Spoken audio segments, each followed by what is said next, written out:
And then Kennedy, just give you an opportunity to talk about that moment between you and Caitlin. What was that play, what was said, and kind of what led to. Next question.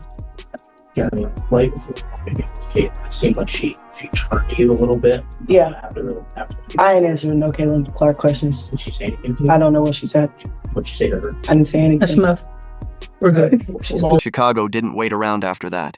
Carter had been averaging 17.5 points a game at the time, and the Sky let her walk anyway without even offering another contract. That's not a business decision about numbers. That's an organization deciding the disruption wasn't worth the buckets. League sources at the time made it clear the locker room environment had been bending around Carter's behavior for a while, and this was where it finally caught up to her. One anonymous executive summed up her market value in a single word: radioactive. And that word explains everything about what happened next, because radioactive doesn't mean disliked.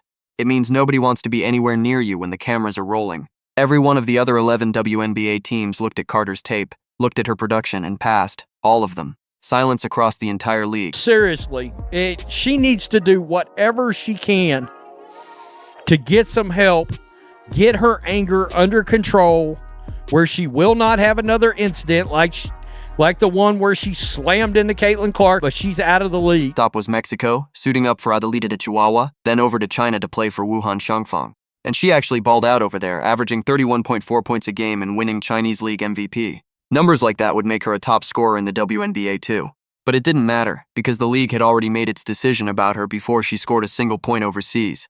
Then came the podcast tour. Carter sat down with streamer Neon and finally addressed the hip check, except this time she called it a little "I'm here" energy tap and brought up getting elbowed first, a detail that never once came up right after the game happened. She compared it to Jeff Teague shoving LeBron James, as if physicality in the NBA is the same as blindsiding someone off an unrelated ball. And then she said flat out that she loves the hate.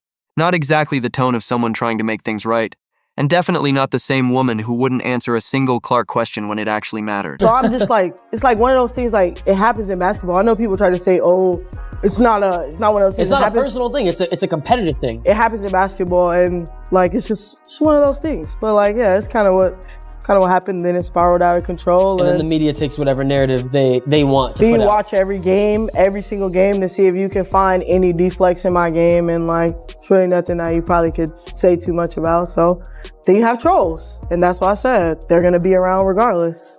But yeah, it was just like a nice little like tap, like I'm here, not to like harm you or anything. You know, if you want to push somebody, you're gonna like. Somehow, despite all of it, the Las Vegas Aces decided to gamble on her for the 2026 season. A team chasing another championship, needing scoring punch off their bench, looked past every red flag and signed her anyway, which meant Carter's redemption game, the one supposed to prove she'd changed, landed against the exact team and the exact player she'd blindsided 2 years earlier. Here's the part that should scare every other team in the league. Indiana went into halftime up by exactly 1 point, 42-41. No Caitlin Clark for Indiana, no A'ja Wilson for Vegas.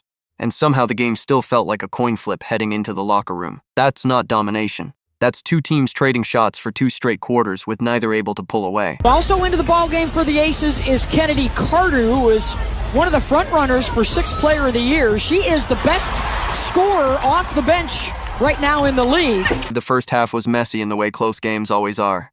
Neither team built a lead bigger than 6 points the entire half, and Vegas actually clawed back into it late, ripping off a 7-0 run in the final minutes of the second quarter that erased what Indiana had built.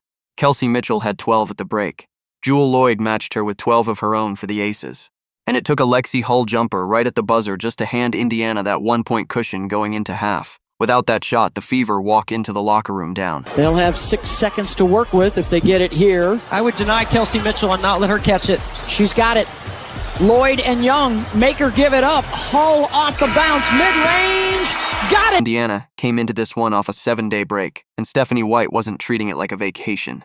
The team used the time to get back to basics after weeks of scrutiny following the Alyssa Thomas incident. Aaliyah Boston called the break super great, since the grind of the schedule usually leaves no room to lock back in. White said the same thing in her own way, noting the team got a great week of practice in and it showed. But a good practice week means nothing if you come out flat, and for one half, Indiana looked exactly like a team that needed more than 7 days to shake off the rust. Nothing in that first half hinted at what was coming. The game was tied at 47 early in the third quarter, still that same tight, nervy basketball from the first 20 minutes. And then everything changed at once. Indiana ripped off a 21-8 run over the final 7 minutes of the quarter, and Vegas had no answer for any of it. The Aces shot 3 for 11 in the third and missed every single three they put up, while Indiana's defense turned every possession into a track meet going the other way. Got a fingertip in there. Loose ball, and Monique with the hustle play will get Mitchell a clean look, and she'll knock down the triple. Kelsey Mitchell is the reason that run turned into a blowout. She scored 11 points in the third quarter by herself, getting to the free throw line, attacking off the catch, putting the Aces' defense in rotation until it broke completely. She finished the night with 27 points, her third straight game scoring 25 or more, and every one of those third quarter buckets came at the exact moment Vegas needed a stop and didn't get one. Hey, Coach, what was your assessment of the second half? I feel like it was pretty active, good showing in the first, or would you point to unforced turnovers or offensive rebound battle there? What did you see in the second half? Boards definitely hurt us, but I thought we, quite frankly, ran out of gas. But we looked tired. Couldn't muster up enough energy to sprint into screens offensively. But the O boards definitely hurt us in the third quarter. Gets to be a compounding effect when you're not getting stops or they're getting second, third, fourth opportunities. It's just super deflating. Vegas simply couldn't buy a basket from deep, finishing the night 4 for 19 from 3, a brutal 21.1% that only got worse as the fatigue set in. Indiana out-rebounded them 39-30 for the game, including a 13-6 edge on the offensive glass. And Becky Hammon admitted afterward that the rebounding definitely hurt her team and that they looked tired in the second half. Tired teams don't chase down loose balls, and tired teams definitely don't close out on shooters, which is exactly what let Indiana's role players keep piling on. By the time the third quarter buzzer sounded, Indiana led 68-55, and the game was already decided in every way that mattered. But buried inside that same 21-8 run was a second story unfolding in real time, because every time Chennedy Carter touched the ball during that stretch, something was happening to her that had nothing to do with the scoreboard. Coach, you just talked about running out of gas, but in these second halves where things kind of fall flat for you guys, what are some of the commonalities that you're noticing? Well, in the third, like I said, I mean, our offense has to help our defense to a certain degree. That's the fastest team in the league, so far as pace and pushing pace.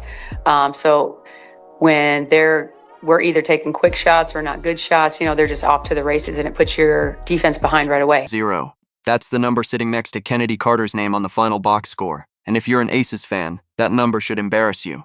This is the same Carter who came into the night as the WNBA's leading scorer off the bench, averaging monster numbers as a walking bucket machine. Vegas signed her for exactly this kind of game, too. One where Wilson's out and somebody else needs to fill the scoring void. Instead, she played 15 minutes, put up 2 shots, missed both of them, and walked away with 0 points, 2 rebounds, 1 assist, and 1 steal. That's not a cold shooting night. That's a player who never got the chance to shoot in rhythm at all. Remember who Carter was supposed to be walking into this building as. The exact role Vegas paid for was instant offense off the bench, someone who could get buckets in bunches the second she checked in.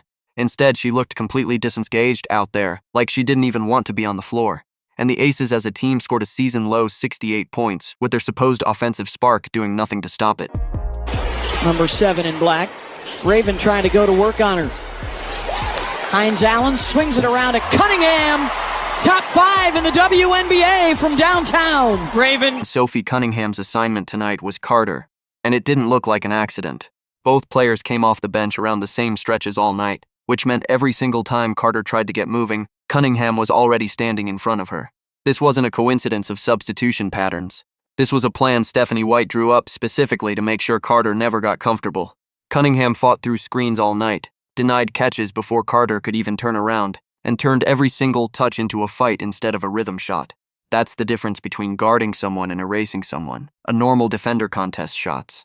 Cunningham made sure Carter barely got the ball in a spot where a shot was even possible, chasing her off screens and beating her to the catch point over and over. And Cunningham wasn't just playing defense either. She put up 9 points on 3 for 6 shooting from 3, which means the offense came on top of the defensive job, not instead of it. That's the kind of two-way night that doesn't show up on a highlight reel, but wins basketball games anyway.